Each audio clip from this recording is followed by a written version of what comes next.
Now, as you may already know, there is a rumor going around about Disney resetting the Star Wars franchise, and apparently it stems from the fact that LEGO Star Wars Day is being cancelled next year at Legoland in California in an effort to refocus expenditure and limit exposure in order to let fans heal and the franchise reset.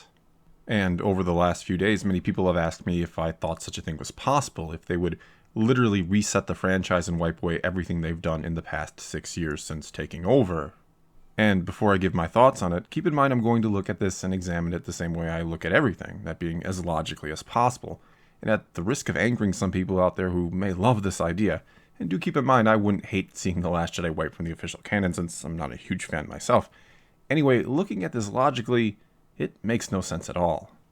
I mean, the first thing you have to keep in mind is that a little less than a year from now, Star Wars Episode 9 will come out. Nothing can stop that now. And we've already been told this movie will be advertised as the end of the Skywalker saga, which means this movie will likely be hyped to infinity and beyond. There's a good chance the marketing campaign for it will be like nothing we've ever seen before, as they try to capitalize off the new ending of the saga. So clearly for the next year at least, they'll have little interest in limiting exposure, which means I highly doubt canceling LEGO Star Wars Day this coming spring, which is when the marketing will probably really begin to ramp up, has anything to do with a planned scale back. Now sure, after Episode 9 there's every chance they might let Star Wars fade from the spotlight just a little bit, in an effort to make whatever movie they give us next feel special again. I do think an argument can be made that oversaturation doesn't work for Star Wars the same way it works for Marvel, for example. For whatever reason, and I'm not saying it's bad, people like their Star Wars to feel special or like a rare event, and might not be all that interested in seeing a new movie 2 to 3 times a year, like Marvel gets away with. Another thing to keep in mind here is we have absolutely no idea how Episode 9 is going to be received by fans or how successful it will be financially. There is certainly a chance that it will be a terrific movie and loved by most fans and make a ton of money and will change Disney's mind about whatever they do next, assuming they have any type of plan about what to do next, because I guess they pretty much find themselves in a holding pattern right now, until after 9 at least.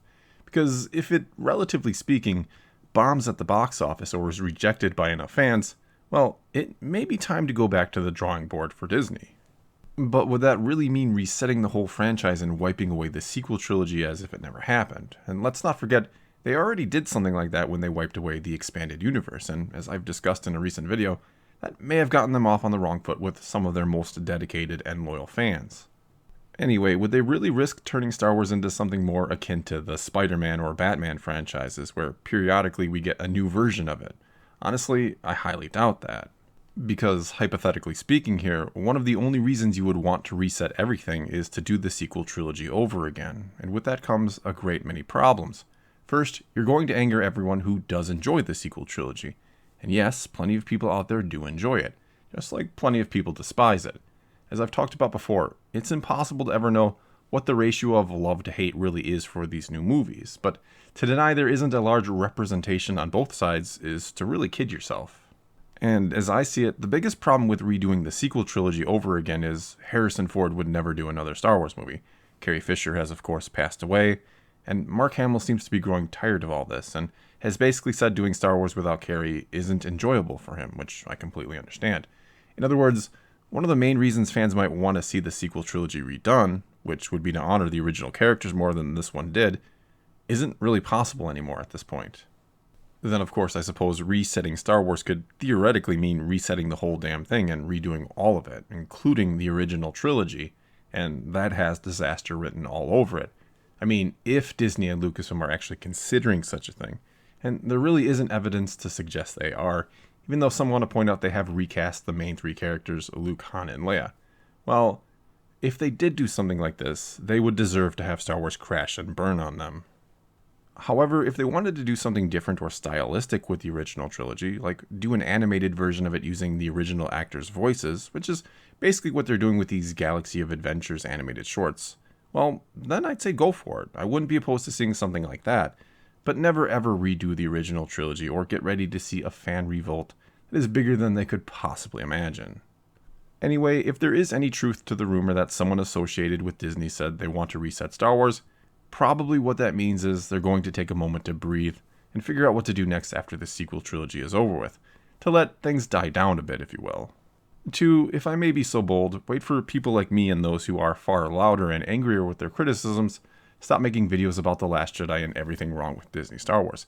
They want to try and get off to the proverbial fresh start with whatever they do next, without wiping away what they've already done. And look, as I've made clear in many, many videos, too many you might say, from my point of view and the point of view of many of my fellow fans, Disney screwed up with The Last Jedi. And as I've also said a million times before, you can certainly disagree and feel otherwise, and that's fine. It's fine if you loved everything about The Last Jedi. But objectively speaking, it did hurt their franchise or IP, and though Disney hasn't come out and directly admitted to that, it seemed pretty clear from Bob Iger's statement a few months back about wanting to slow down with the movies a bit, that they realize what they're doing isn't entirely working, and that some type of course correction is needed. But would that honestly mean wiping away the sequel trilogy? No, I really can't see that happening for many reasons, some of which I discussed earlier, like no longer being able to use the original cast or angering those who do enjoy the sequel trilogy. But then there's also every chance they'll make something far worse than what we already got. And then where will we be? Will they just try again, make yet another sequel trilogy? And is that really what we Star Wars fans want the franchise to become? A constantly recycled franchise? In closing here, yes, I do blame Disney and Lucasfilm for not having a real solid game plan for the sequel trilogy going into it. It really is inexcusable to not have at least some kind of outline drawn up for what was probably the most anticipated set of movies in history, to not try and do right by the millions upon millions of Star Wars fans of all ages who are excited to see their heroes again, and to have their stories continue in a way that enhanced what they'd been, not torn them down. But I'm not like Kylo Ren. I'm not about killing the past. I'm about learning from it. And if Disney and Lucasfilm are willing to try and learn from the past, from their mistakes thus far, well then I'm willing to give them a second chance. I'm willing to give them a chance to get this franchise right. And the thing is, outside of the movies, they've been doing a pretty good job. Many, though not all of course, of the books and comics have been fantastic, clearly written and created by extremely passionate Star Wars fans. You also have actual fans like Star Wars Theory who put more love and care into their projects than seems to be put into the movies given to us by Lucasfilm. And no disrespect intended at all to Star Wars Theory or his film, but fans shouldn't be more excited for fan-created projects than they are for the real thing. And yet, that's where we find ourselves now. And the way you fix things isn't by resetting everything and trying over again, it's by getting things right the first time from now on. It's about understanding how passionate your fan base is and giving them the movies they want to see, made by equally passionate creators. And yes, you can certainly subvert fan expectations from time to time. Hell, doing that is encouraged, and I guarantee it'll be appreciated when it's done right, but you shouldn't make movies where the entire point is to be subversive. And I never again want to hear another Star Wars director say, "It's not about the fans," like Rian Johnson did. Because if you're not making these films for us fans, then who are you making them for exactly? And if you don't want to make films for the fans, well, guess what? It looks like some of us fans can do a hell of a job at making our own damn Star Wars movies without you. Well, that's all I've got for you this time. Now it's your turn to tell me what you think. Should Star Wars really hit the reset button? Or should they just focus on getting it right the first time from now on? Leave a comment below and let's talk some Star Wars. And until next time, thanks for watching.